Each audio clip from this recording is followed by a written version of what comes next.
आगे शंका नंबर 9 है और 9 नंबर शंका में श्रीमान सुनील जाटियान जी अपने वीडियो में क्या कुछ कह रहे हैं, देखिएगा। तो वैसा ही भाव अगर कोई इनके चंगुल में फंसा है, गुरुद्रोही की संगत कर रहा है, संग कर रहा है, अगर उसके मन में भी कभी आए कि परमेश्वर के पास वापस जाकर के माफी मांगे तो माफ कर सकते हैं। परमेश्वर बड़े दयालु होते हैं, बड़े कृपाणु होते हैं। अगर आप उनके पास जाकर उनके चरण पकड़ के माफी मांग लो, भले ही 1-2 बार डांटे लेकिन आपको अपना ले। इसलिए इसका संग छोड़ो और परमेश्वर के पास जाओ। कौन से परमेश्वर के पास जाएं भाई? परमेश्वर कर दो तुम लोगों ने 1997 में सतलोक भेज दिया। अरे परमेश्वर जो आए थे धरती पर, उनको तो तुम लोगों ने मानुष समझकर 1997 में AI से फिल्म बनाकर सतलोक भेज दिया। तो बताओ फिर कौन से परमेश्वर के पास जाएं? और हम जिसको परमेश्वर मानते हैं वो हमारे साथ में, हमारे घट में, हमारे घर में। उसको ढूंढने के लिए हमने कहीं धक्के खाने की जरूरत नहीं है। घटी में गंगा, घटी में जमुना, घटी ही में है जगदीश, सतगुरु तारेंगे। हमारा सतगुरु तो हमारे साथ में है। क्या कह रहे हैं भाई साहब? इसलिए पवनदास का साथ छोड़ो, उसे गुरुद्रोही बोला है गुरुदेव ने।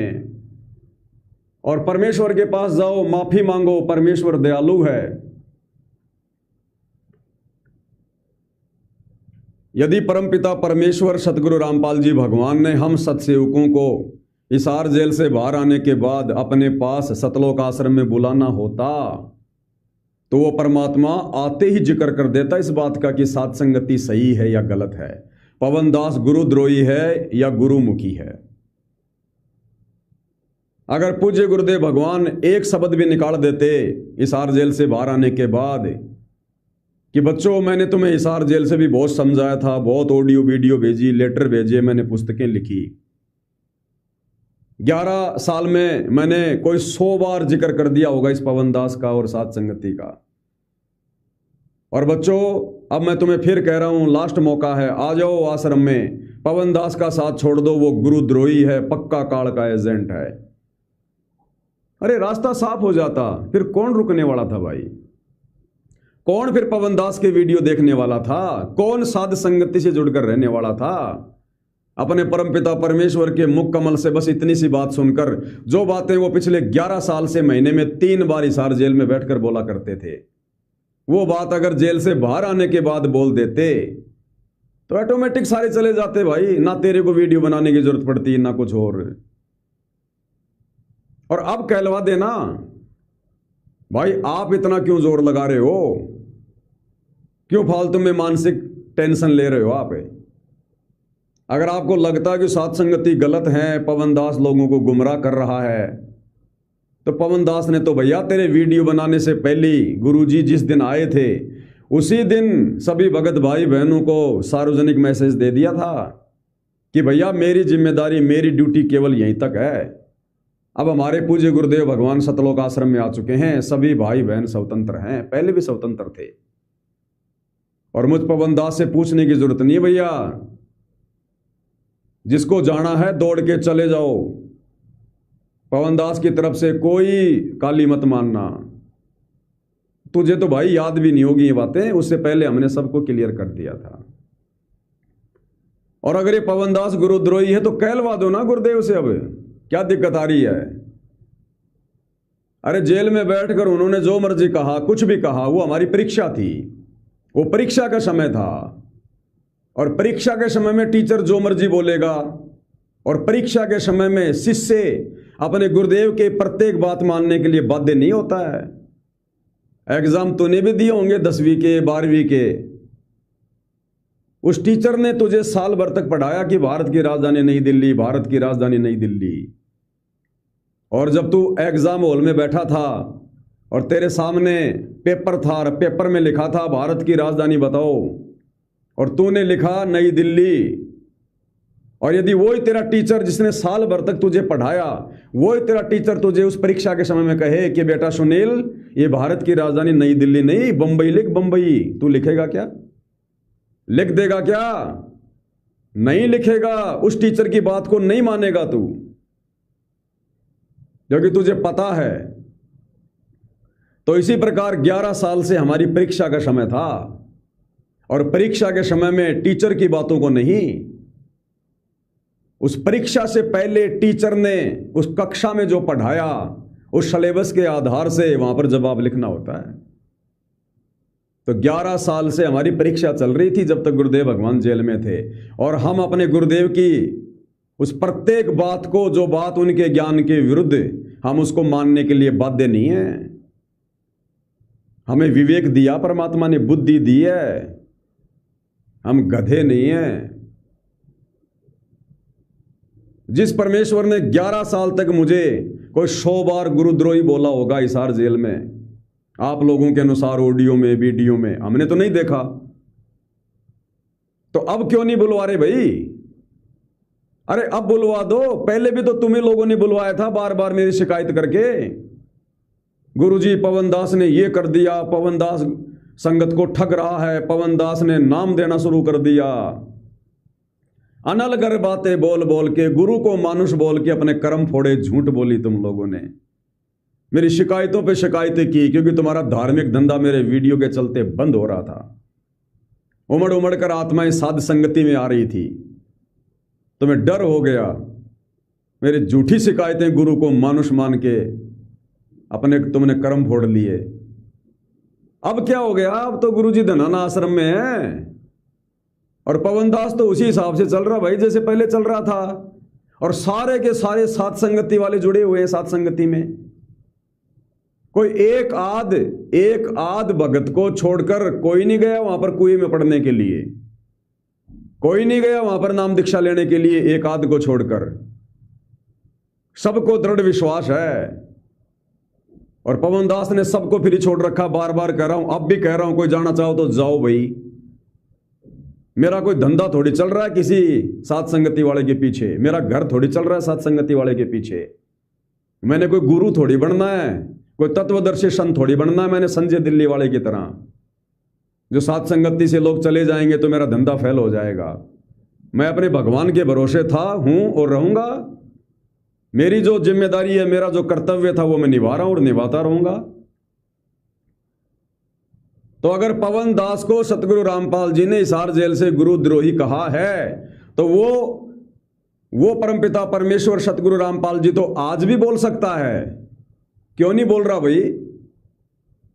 क्या परमात्मा को किसी ने आश्रम में जो है बंधक बना लिया है? क्या सतगुरु रामपाल जी को किसी ने डरा दिया, धमका दिया? या सतगुरु रामपाल जी को मुझ जैसे 2 कौड़ी के जीव से कोई डर है, कोई भय है कि मैं यदि पवन दास को गुरुद्रोही बोल दूंगा तो ना जाने क्या कर देगा मेरे साथ में? अरे अब बुलवाओ ना, जो जेल में बुलवा रहे थे जा जाके कि पवन दास को गुरुद्रोही कह दो, गुरुद्रोही कह दो, उन्होंने कह दिया, परीक्षा थी। अब कहलवा दो ना। अब तो जेल की 4 दीवारी में नहीं है गुरुदेव भगवान, अब तो स्वतंत्र हैं। और अब भी पवन दास उसी प्रकार से चिल्ला रहा है, वही सच्चाई बता रहा है। तो अब क्यों नहीं कहलवा रहे तुम गुरुदेव भगवान से कि गुरुजी बोल दो ना पवन दास के बारे में गुरुद्रोही है, ताकि साथ संगति वाले भी सारे आ जाए और हमारे को दान धर्म करें? कहलवा दो, क्यों नहीं कहलवा रहे? ये आने वाले समय में पता चलेगा। खून के आंसू रोओगे, खून के आंसू, जब पता चलेगा तुम्हारी भक्ति बर्बाद हो चुकी है, गुरुदेव भगवान तुमसे नाराज हो चुके हैं, और असली मिशन साध संगति से चल रहा है, साध संगति से।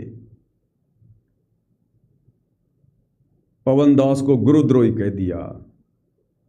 अरे कहने को तो हरियाणा प्रशासन ने, न्यायालय ने सतगुरु रामपाल जी को भी देशद्रोही कह दिया, और मैं चिल्लाने लग जाऊं कि लो जी, गुरुजी को तो सरकार ने देशद्रोही घोषित कर दिया, क्या रखा है गुरुजी के पास में, छोड़ दो छोड़ दो। जैसे आप चिल्ला रहे हो कि पवन दास को गुरुजी ने गुरुद्रोही कह दिया, कुछ नहीं है वहां पर, छोड़ दो छोड़ दो। और यही बात अगर मैं कहूं कि सतगुरु रामपाल जी को सरकार ने देशद्रोही घोषित कर दिया, छोड़ दो छोड़ दो, तो तुम्हें कैसे लगेगा? क्या तुम यकीन करोगे इस बात का कि हमारे गुरुजी देशद्रोही हैं? नहीं यकीन करोगे ना। तो उसी प्रकार से जो हकीकत है ना, उस हकीकत से साथ संगति वाले परिचित हैं कि पवन दास गुरुद्रोही है या नहीं है। और पवन दास के कोई चिपका हुआ नहीं है जो पवन दास को छोड़ के जाएंगे। पवन दास तो खुद किसी को अपने आप से नहीं चिपकाता है, सब स्वतंत्र हैं। लेकिन साथ संगत वालों को इस बात का पता है, जड़ का पता है कि 11 साल से हमारी परीक्षा चल रही थी, परीक्षा। और परीक्षा के समय में सतगुरु अपने ज्ञान विरुद्ध सवाल करके भी हमारी परीक्षा ले सकता है। और 11 साल से संगत की केवल एक ही परीक्षा थी कि गुरुद्रोही की क्या पहचान होती है, गुरुद्रोही की क्या परिभाषा है। और 90% संगत जो सतलोक आश्रमों से जुड़ी है वो फेल हो चुकी है। उन्हें गुरुद्रोही की परिभाषा का नहीं पता। सात संगत वालों ने निर्णय कर लिया सत्संग सुन के कि गुरुदेव ने सत्संगों में गुरुद्रोही की क्या परिभाषा बता रखी है। उस परिभाषा में तो पवन दास कहीं भी फिट नहीं बैठ रहा, कहीं भी। उस परिभाषा में तो सतलोक आश्रम वाले फिट बैठ रहे हैं जो अपने गुरुजी की मर्यादाओं की धज्जियां उड़ा रहे हैं, गंदी राजनीति में शोर की तरह नाक रगड़ रहे हैं। जिस भूपेंद्र सिंह हुड्डा ने आर्य समाजियों का साथ देकर सन 2006 में करोथा कांड करवाया, करोथा कांड पर आक्रमण करने वाले लोगों को 50-50 हजार रुपए जिसने इनाम दी, सतगुरु रामपाल जी ने जिस भूपेंद्र सिंह हुड्डा के विषय में कहा कि लंबे लंबे कीड़े पड़ेंगे, पाप कर्मों की मालगाड़ी भर के लेके जाएगा, और सतगुरु रामपाल जी की गैर हाजिरी में उसी भूपेंद्र सिंह हुड्डा को हरियाणा का मुख्यमंत्री बनाने के लिए सन 2019 में इन सतलोक आश्रम वालों ने, गुरुजी के बेटा बेटी भाई बंधु रिश्तेदारों ने और सतगुरु रामपाल जी की संगत से उसका समर्थन करवा दिया, उसको वोट डलवा दी हरियाणा में। इसको कहते हैं गुरुद्रोही। जिस व्यक्ति के कारण सतगुरु रामपाल जी ने रोहतक में 21 महीने जेल काटी, दुनिया की नजरों में निंदा के पात्र हुए, गुंडे भुंडे कहलाए, उसी भूपेंद्र सिंह हुड्डा को सतगुरु रामपाल जी के परिवार ने काल प्रेरणा से मुख्यमंत्री बनाने के लिए 2019 में पूरा समर्थन दिया। तो कौन है गुरुद्रोही? अगर है तेरी हिम्मत तो इस प्रकार के सवाल पूछ संगत में वीडियो बना के। तेरी औकात का 2 मिनट में पता चल जाएगा, 2 मिनट में तेरा चैनल डिलीट करवा दिया जाएगा, तेरे नाम का गुरुद्रोही का पीला पर्चा निकाल दिया जाएगा। और अगर तू हत्थे चढ़ गया सतलोक आश्रम वालों के मैनेजमेंट के, तेरी हड्डियां तोड़ दी जाएंगी, हड्डियां। एक भी सवाल पूछ।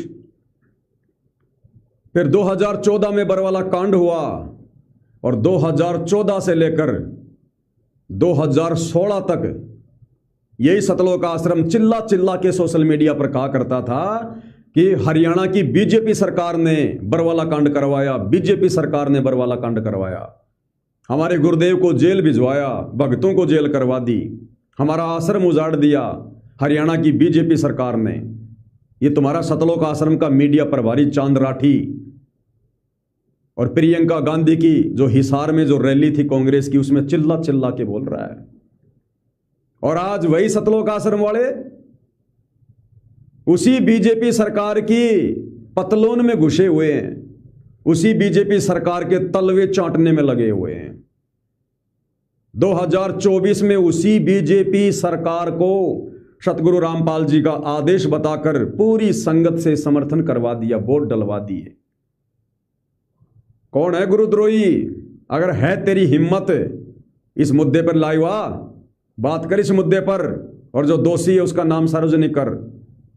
तेरी पतलून गिल्ली कर देंगे, पतलून गिल्ली। भले तू पुलिस में नौकरी कर रहा है। ये सच कहना यहां पर ब्रह्मा विष्णु महेश के बस की बात नहीं है। कह के दिखा दे, मान जाऊंगा तेरे को असल बाप की औलाद है। हर एक बात का मैं तुझे प्रमाण दूंगा जिसमें साफ साफ है कि सतलोक आश्रम दोषी है, गुरु का परिवार दोषी है। एक भी पॉइंट पे लाइव आके बता, एक भी पॉइंट पे। तेरे मुंह पे ताला लगा दिया जाएगा, तेरे मुंह पे ताला। कहां तू अपने आप को डेढ़ सियाना समझ रहा भाई? और अगर मैं गुरुद्रोही हूं तो कहलवा दो ना गुरुद्रोही। अब शर्म क्यों आ रही है? कहलवा दो, कोई नहीं रुकने वाला। और मैं भी जाकर अपने परमात्मा के चरणों में पढ़कर माफी मांगूंगा, रोऊंगा। अर्ज करूंगा और छोड़ूंगा नहीं उस समय तक पैर जब तक मुझे माफ नहीं कर देंगे। लेकिन गुरुद्रोही तो कहलवा दो एक बार। तो गुरुद्रोही वाले कर्म तो सतलोक आश्रम वालों ने 11 साल से किए हैं, और गुरुद्रोही वाले कर्म किए हैं संजय दिल्ली वाले ने, जिसका नाम जबरदस्ती मेरे साथ में जोड़ा जाता है मुझे बदनाम करने के लिए। अन्यथा उस संजय का कोई रोल नहीं है, कोई रोल नहीं है। वो तो अपने कर्म फोड़ रहा है, वो तो गुरु बन के अपने सारे काम कर रहा है। वो हमारा क्या लेना देना उससे? मेरे साथ उसका कोई संपर्क साबित करो। पवन दास गुरुद्रोही, उसका साथ छोड़ दो। अरे गुरुद्रोहियों का साथ तो तुमने पकड़ रखा है, सतलोक आश्रम वालों का। तो भाई अगर ये पवन दास गुरुद्रोही है तो कहलवा दो सतगुरु रामपाल जी से एक बार। अब तो जेल में नहीं है ना, आश्रम में तुम्हारे पास में है। पहले तो सप्ताह में एक बार जाकर मिला करते थे, अब तो 7 दिन मिलते हो। कहलवा दो एक बार कि गुरुदेव कई हजारों की संख्या में आत्माएं साथ संगति में फंसी पड़ी है। ये परमात्मा, आपने तो सैकड़ों बार पवन को गुरुद्रोही बोला है, एक बार और बोल दो, आपका क्या घिस रहा है? हजारों आत्माओं की जान बच जाएगी। कहलवा दो। क्यों नहीं कहलवा पा रहे? अभी तुम्हारी धोती धोना शेष है। अभी इस गुरुद्रोही से सतगुरु रामपाल जी ने सेवा लेना शेष है। सतगुरु देव जी से जाकर मिलो, आश्रम में जाओ। क्या करेंगे उस आश्रम में, उस कुएं में, उस जेल में जाके क्या करेंगे जहां हमारा भगवान खुश नहीं है, जहां हमारे गुरु को मानुष माना जा रहा है? क्या करेंगे हम उस जेल में जाके? वहां पर बेड़ा गर्क करवाना हमने अपना।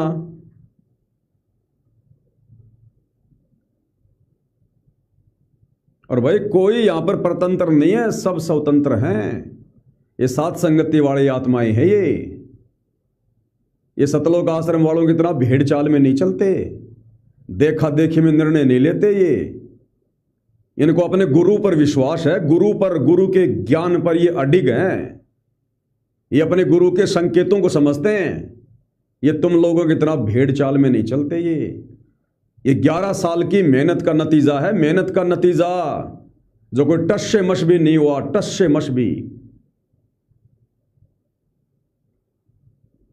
तो क्या कह रहे हैं भाई साहब?